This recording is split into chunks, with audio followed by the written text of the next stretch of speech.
Item 10C, adopt a resolution accepting the San Bruno grade separation archway design concept.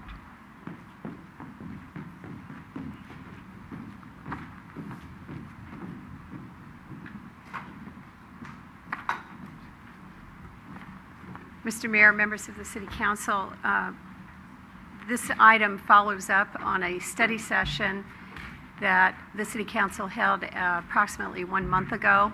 The purpose of that study session was to provide the Council with a little bit additional opportunity to review and provide feedback and opinions about a gateway feature to be constructed as part of the San Bruno grade separation project, and specifically in the location of the overcrossing at San Bruno Avenue.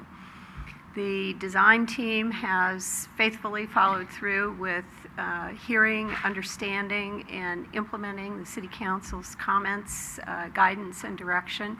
And you have in front of you tonight the results of that analysis and the pictorial representation of your comments from the study session. Frank Fuller of the design team, Field Paoli, that design team is here tonight to walk through the design features with you, and his comments will be followed by Mark Simon of the Joint Powers Board, who has some information about preliminary costs for the project as it is going to be outlined to you tonight. The action in front of you is to consider and we hope concur and signal your approval or your additional comment on the design features so that we can move forward with additional detailed design and construction as part of the grade separation project. Thank you, Connie. Mayor, members of the City Council, I'm very pleased to be here. I'm Frank Fuller, principal with Field Paoli Architects. And as you know, we had a large team of structural engineers, lighting engineers, producing a concept design, which is equivalent to about 15% out of 100% of design. So it's still in the concept stage.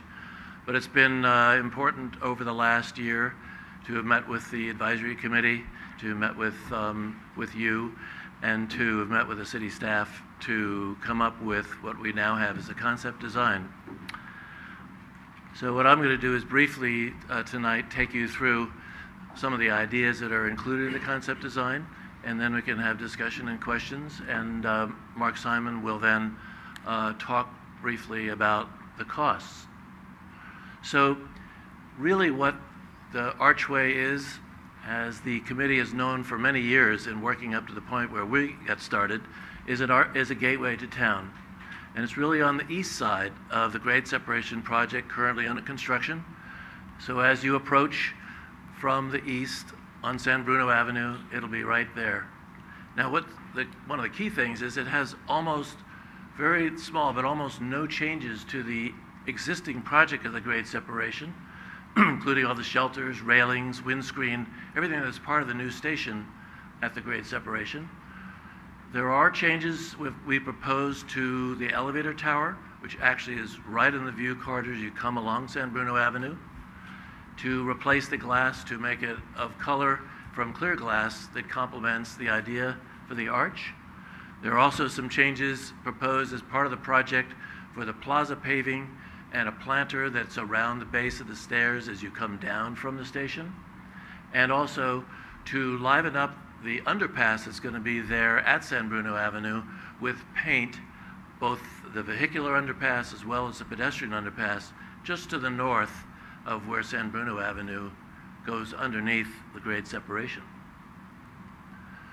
So this is roughly what it looks like as you're coming along San Bruno Avenue, looking west. You can see the elevator tower on the right and the planter at its base. You can see we painted the underpass yellow. The arch is that dark green with the diagonal supports, and then in the middle there, in the middle of the diagonal supports from the arch down to the station is a medallion with San Bruno written on the medallion. And if we look at it from the plaza just to the north of San Bruno Avenue, we're looking at it really roughly from where the the bridge going to the stairs passes overhead, and we're looking at the arch looking up toward the train. You can see that it's pulled away actually a little bit from the grade separation itself by about 5 or 6 feet. And then you can see how the supports and the walls underneath are painted that yellow color. You can also briefly see the medallion up there near the train. So we had a study session, public study session, on October 29th, and some of the things that we heard and that we modified because of that included the V or diagonal bracing that was preferred really as a support for the arch to better integrate those structural elements with the arch.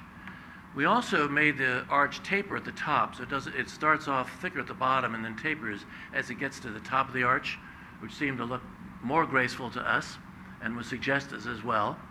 And then we looked at the fact that when we had showed different ideas for coloration of the march itself, we had looked at some color gradations which changed from one color to another, and really the thought was that a single color, a dark green single color, was a good idea, and so that's what we included. And a couple more. We included the medallion, which sits right in the middle of the diagonal braces. We developed the idea of the ground supports being more substantive, as well as being high enough so that when you're on a bicycle or walking by, that it doesn't impinge as the arch starts off from either side of San Bruno Avenue. So those ground supports are larger and accommodate the arch, as well as finally the structural and lighting concepts were developed a little farther by our structural and lighting engineers. So if we even conceive of it in terms of what development could occur according to city plans that have been proposed, you can see, looking down in an aerial view, how the planter and the trees work with the elevator tower, how the arch sits relative to the station and the grade separation. Here we are again on the east side of San Bruno Avenue, looking down at it, or at street level just to the south, again looking as we would see it, looking really from eye level up at the arch. Or if you're on the train platform, what it would look like there. Now actually it's separated, so as you look on the far right part of the screen where that shelter is, it's actually about 5 feet away from the shelter where that arch is passing by the platform. And here we are, maybe looking from a window level, about the same level as the platform, a little higher, looking down at the stair, the planter, the elevator on the right, and the arch. So several views just to get a feeling for what it's like. So let's talk a little bit about the materials that it's made of. Actually, to start with the bottom one, the structure, because what essentially this is a large steel beam, a wide flange beam, which supports from the concrete on either end. And then to that, we add things. And that beam is about 1 foot by 18 inches big, and we add to it covers on either side. And that's the first thing there. And what it includes is frosted, internally colored acrylic. And that's covered by perforated metal cover panels. And it's on both sides of that beam. And then to connect that, there are connectors connecting it to the beam, which is the second bullet. And finally, there are closure panels on either top and bottom, which then makes the whole thing like a light box. So at night, it can light up. So that's what the structure looks like. And I'm going to pass around something here, which are some of the material samples. Now you have to realize these are not exactly to scale, but we have here the perforated metal, and the holes could be many different sizes, different shapes. We think round might be good, but it could be different patterns. And in order to get the dark green, what we've done here is picked a gray with a green, and then it will be frosted. So these are pieces of the sample which you can hold up to the light.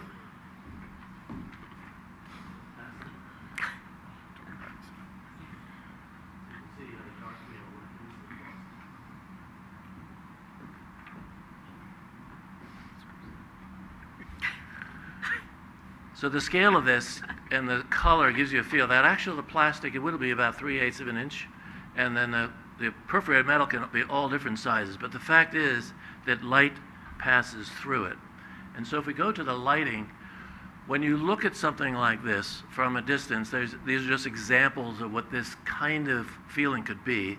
We're actually talking about green, but you can see from these examples how light passes through at night, because, I mean, from certainly this time of year, when it's dark a good deal of the day, what this will appear as is a glow of color in an arch. And so the proposed lighting works such that there is LED lights. I mean, the LED is those light-emitting diodes, which we see now in car rear lights. We see them all over the place. They're very efficient. They're very long-lasting. They need to be replaced after, they can last for 50,000 hours. But they're a series of dots, essentially, of small diodes.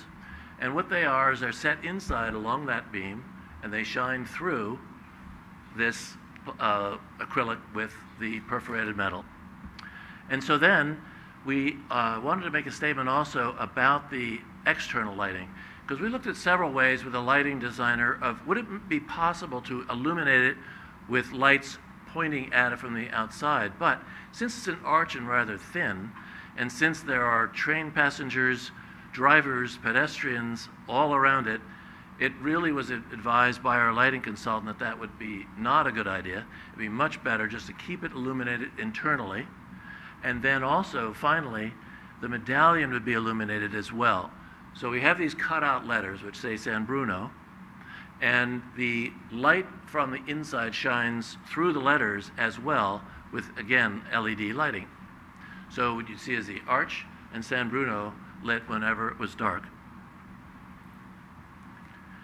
And so that at least gives you a brief feel for the concept design, and we'd be glad to answer questions or proceed with Mark Simon first, whatever your pleasure.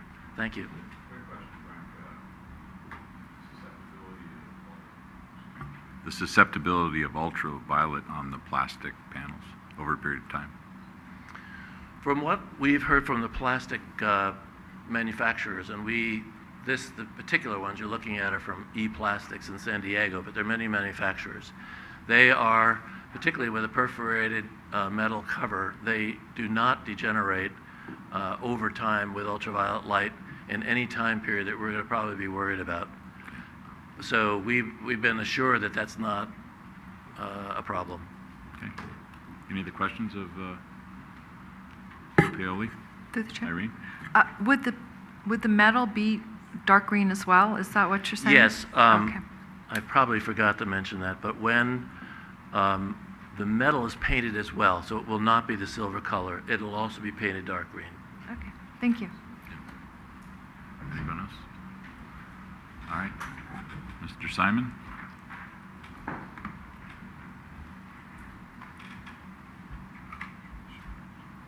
Good evening, Mr. Mayor, members of the council. Thank you for your time tonight.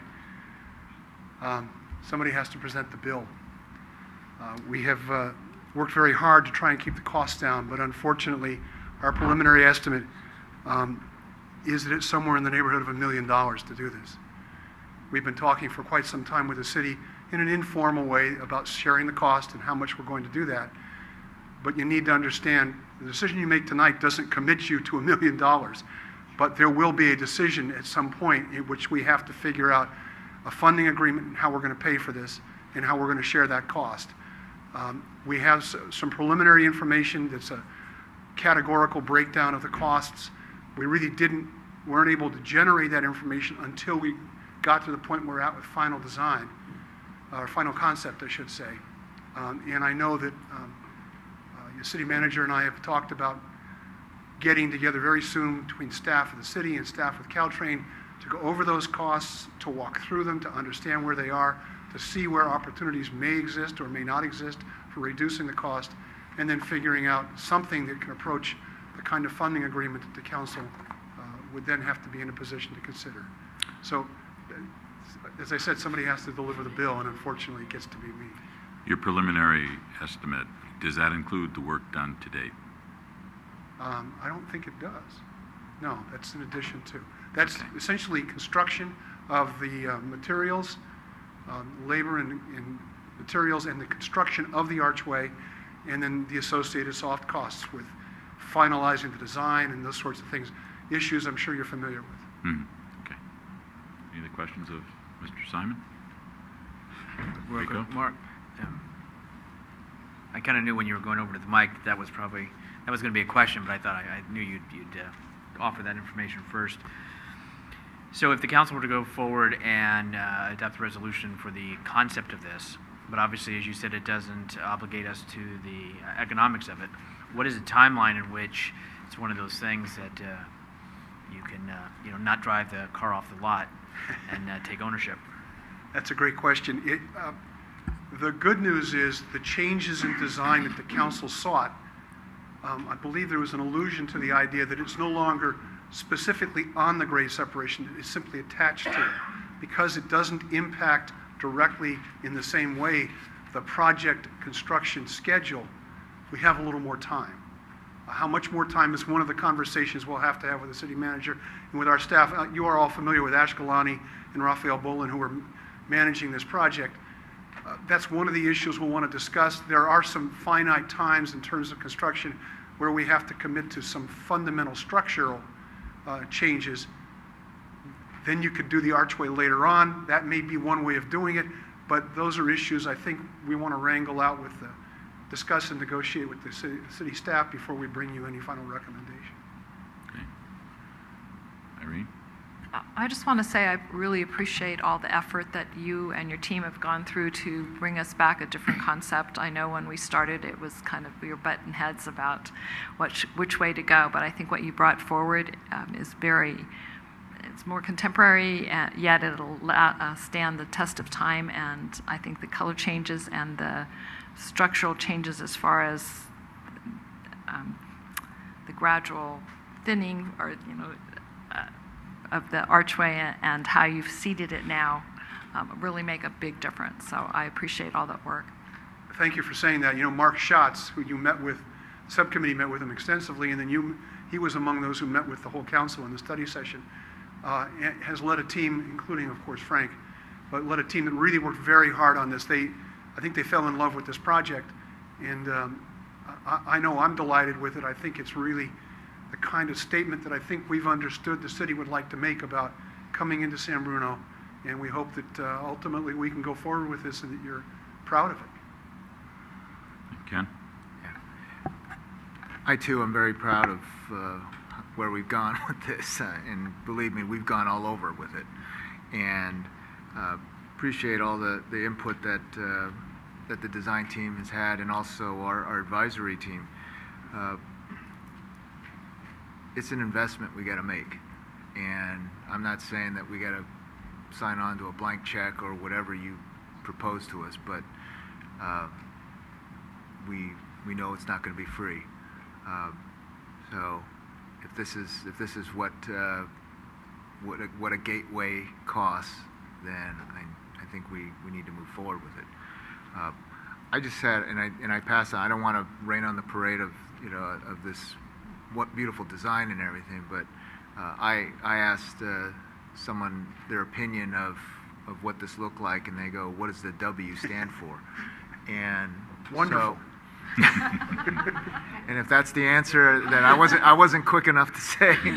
But I just hope that we don't have that question as the W arch is here in San Bruno. So I think I passed on my comments to Frank, and maybe it needs a little tweaking to get that, what in my opinion the stigma is on that. The city manager mentioned that to me. Are any of you familiar with the old movie It's a Mad, Mad, Mad, Mad World? Yes. That's where the money was buried, was under the big W. So maybe you can start a lot of rumors about San Bruno. We need some palm trees then, right? Yeah, that's right. It was palm trees. Thank you. As one of the members of the subcommittee, we put an awful lot of time, not near as much time as the design group did, but a lot of time. We went full circle from what I would consider fanciful designs all the way to something that's very practical. And I can remember, Mark, when we broke ground over there. You kind of smirked when I said there will be an arch. And No, I was nodding and smiling in agreement. yeah, I bet you were, right. But we have come full circle, and it's been an awful lot of work, but I think it's come down to something that it is great. It's really going to be nice, and I do want to commend the design team for putting up with a lot of frustrations as we go along, but that's all part of it, isn't it? Yeah, that's good stuff. Thank you, Mr. Mayor.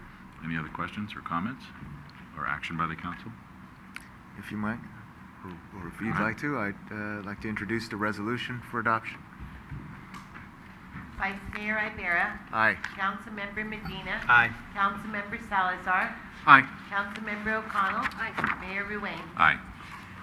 Thank you and congratulations. Thank you.